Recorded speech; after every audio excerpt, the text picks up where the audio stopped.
এই ছোট্ট বোলে শুধু মিষ্টি না, রয়েছে ভালোবাসা আর শুদ্ধ ভিগান মনের স্পর্শ। ট্রাই করে দেখবেন। আমি চাই আপনারাও নিজের হাতে বানিয়ে দেখুন। নমস্কার বন্ধুরা, ছোটবেলায় যখন গরমকাল আসতো বাড়িতে একটা মিষ্টি গন্ধ ছড়িয়ে যেত, মায়ের হাতের শ্রীখণ্ড। আজ আমি তোমাদের সাথে শেয়ার করতে চলেছি ওই ছোটবেলার স্বাদ, ওই ঠান্ডা মিষ্টি অনুভব, কিন্তু পুরোটাই plant based, cruelty free vegan Shrikhand. এবার রেসিপিটা শুরু করি। আমি সাদা ছোলাটা ভিজিয়ে রেখেছিলাম।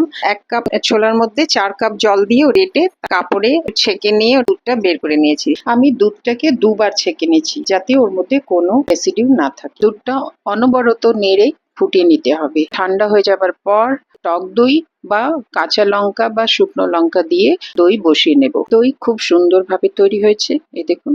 এবার দইটাকে কাপড়ে বেঁধে ঝুলিয়ে রাখতে হবে যাতে সব জল ঝরে যায়। এই দইটাকে আগে ফেটিয়ে নেব, তারপরে ওর মধ্যে পাউডার আপনি দিতে পারেন। আমি চিনি দিয়েছি, এই দেখুন। এবার ভালো করে চিনিটা ফেটিয়ে নিয়ে একদম স্মুথ করে নেব, ক্রিমের মতন। ভালো করে ফেটানোর পর এলাচ গুঁড়ো, কেশর, গোলাপ জল আর কেওড়া জল দিয়ে আমি ওটাকে মিক্স করে নিয়েছি। তার মধ্যে কিছু ড্রাই ফ্রুট গুঁড়ো করে দিয়েছি।